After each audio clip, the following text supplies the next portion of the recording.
TV news और मैं हूं आपके साथ उजैरा फरहीन। आइए नजर डालते हैं आज की खास खबर पर।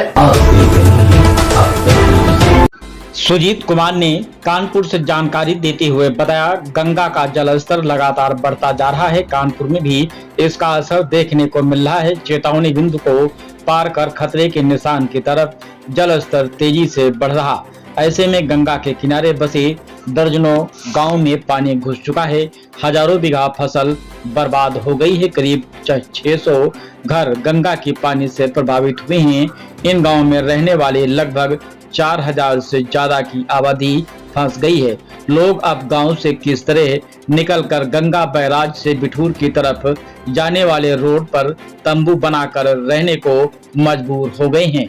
महिलाओं और बच्चों के साथ गांव के लोग किसी तरह नाव या पानी के बीच से होकर के बाहर निकल रहे हैं। बाढ़ में फंसे लोगों ने कहा है कि हमारे दुख दर्द सुनने नेता व अधिकारी नहीं आते हैं। बच्चे भूख से रो रहे हैं, खाना कहाँ बनाएं, सारी फसल बर्बाद हो गई है। सरकार की तरफ से अभी तक कोई सुविधा मुहैया नहीं कराई गई है।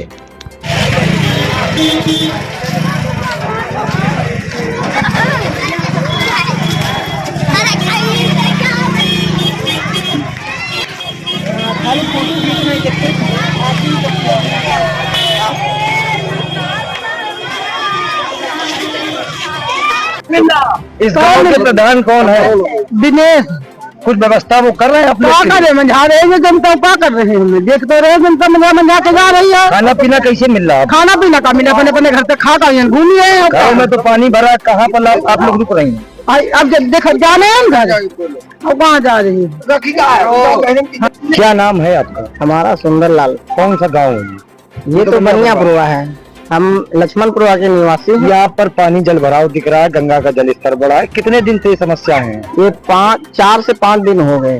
तो सरकार द्वारा कोई सुविधाएं? सुविधा नाव लगी है, बाकी रहने की सुविधा नहीं है अभी तक का। हम कई बार बोले हैं लेखपाल साहब से कि तिरपाल की भैया व्यवस्था कराइए। जनता मेरी सब लगभग 1000 जनता से कम नहीं है हाईवे पे।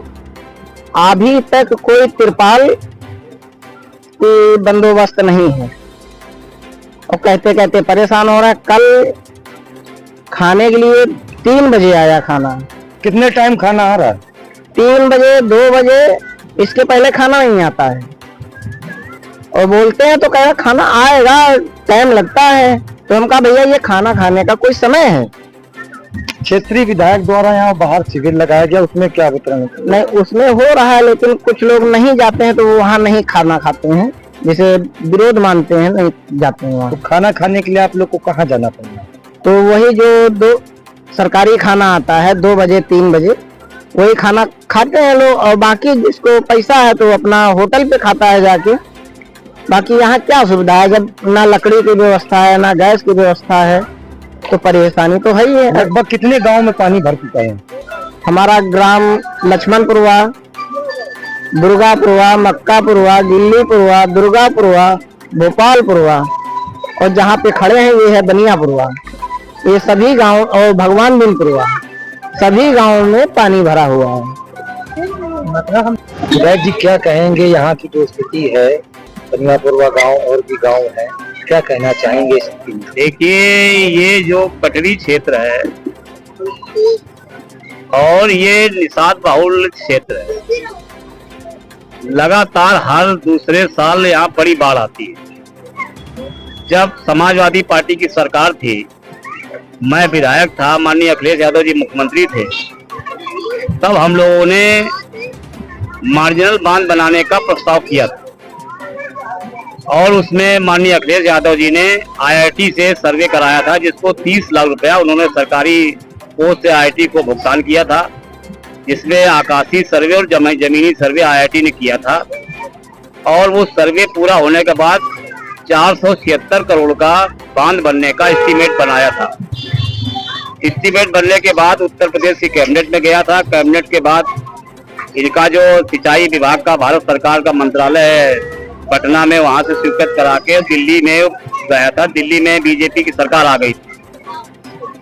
जल संसाधन मंत्रालय में फाइल उन्होंने रोक दी थी। उमा भारती जी जल संसाधन मंत्री थी, वो फाइल वहां से वापस नहीं आई और हमारी समाजवादी पार्टी की सरकार चली गई। लेकिन पिछले 11-12 साल में भारतीय जनता पार्टी की जो डबल इंजन की सरकार है, दिल्ली और लखनऊ की सरकार है, इन्होंने कटरी के निषादों से वोट लेने के अलावा इनकी मदद का कोई काम नहीं किया। 2012 में जब ओलावृष्टि हुई थी तब हमारी सरकार थी और हमारे नेता माननीय अखिलेश यादव जी ने प्रत्येक एकड़ पर किसान के गेहूं के जो फसल का ओलावृष्टि नुकसान हुई थी 24,000 रुपया प्रति एकड़ के हिसाब से भुगतान किया था किसानों का। लेकिन इधर 11 साल में जितनी बार यहाँ बाढ़ आई, आज तक किसी किसान को सरकार से खेती का कोई मुआवजा नहीं मिला है। किसान को ना मिला ना, क्योंकि यहाँ ज्यादातर लोग बटाईगीर है, बटाईगीर को एक पैसा नहीं मिला। हमारी मांग है, समाजवादी पार्टी की मांग है और जनता की मांग है कि जो 10 साल में जितनी बाढ़ आई है, जितना नुकसान 10 साल में किसानों को हुआ है, जो बटाईगीरों का नुकसान हुआ उसका एक आकलन किया जाए और वो पूरा पैसा किसानों के खाते में एकमुश्त ये सरकार डाले अगर किसान की हितैषी है। और मार्जिनल बांध जिसकी उस समय लागत 476 करोड़ थी, अब वो 11 साल बाद अगर उसका एस्टीमेट बनेगा और जब बनेगा तब उसकी लागत होगी 1400 करोड़। तो इस सरकार से कोई किसान को उम्मीद नहीं है कि किसान की मदद करेगी, गरीब की मदद करेगी। और बाकी मदद तो छोड़ो, बस्ती के अंदर आप चले जाइए, 1 रुपया की सरकार की मदद नहीं है। जो भी वितरण यहाँ हो रहा है, स्वयं सेवी संस्थाएं राशन का वितरण कर रही है, खाद्यान्न वितरण कर रही है और समाजवादी पार्टी हमारे 3 कैंप लगे हैं यहाँ पर। हमारी पार्टी के सारे कार्यकर्ता तन मन धन से यहाँ मदद कर रहे हैं और यहाँ के जो लोग हैं, निषाद समाज के जो लोग हैं, वो बेचारे स्वयं बहुत मेहनत करके एक दूसरे की मदद करने का काम कर रहे हैं। अभी हमने डीएम साहब से कहा है कि जानवरों के चारा का कोई इंतजाम नहीं है, भूसा का कोई इंतजाम नहीं, जानवर यहाँ भूखों मर रहे हैं, सरकार की तरफ से इसका कोई ध्यान नहीं है। और जो डबल इंजन सरकार के विधायक, सांसद, मंत्री जितने भी हैं, ये अभी 15 दिन बाद आएंगे और बता देंगे हमारी सरकार ने ये किया वो किया है। किसी की कोई मदद नहीं, आम आदमी गरीब परेशान है जिसका कोई इंतजाम नहीं।